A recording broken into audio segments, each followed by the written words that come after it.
Ja, Mile, skoraj bi lahko rekli, začeli ste sezono tako kot lansko leto, visoka zmaga, lep začetek, kaj ne da? Ja, zelo lepa zmaga. Jaz sem tudi fantom rekel, prva tekma, prva prvenstvena tekma, če jo dobiš, greš spet zopet lažje na trening z nekim nasmehom, ponavljaš neke druge zadeve, ampak ja, vrne se ti nasmeh in greš naprej. Čaka nas že druga tekma, zdaj bo malo težja, tudi ta je bila težka, ampak gremo, tekmo po tekmo, ne. Ja, koliko pa je bilo sprememb po ekipi glede na lansko leto? Koliko jih je morda prišlo v starejšo kategorijo?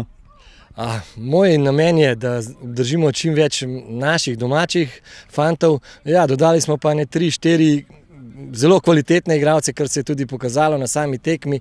David Jereb je neko novo ime v Domžalah.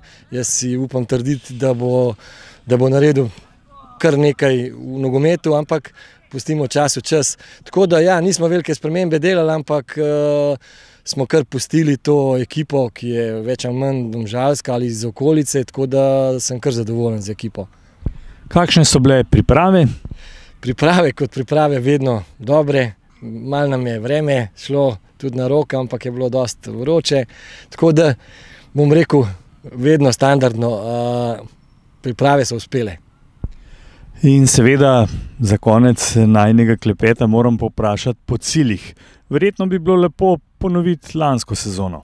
Ja, vedno jaz govorim, pa tudi trdim, da v Domžalah se je vedno dobro delali in vedno se bo, ker to so fantje, ki imajo dodano kvaliteto. Cilji so vedno isti, biti v vrhu in pa igrati dopadljiv nogomet, da smo tudi v slovenskem in pa v tuji regiji prepoznavni, da je ta naš slog napadalen, hitra igra in pa predvsem, da smo učinkoviti.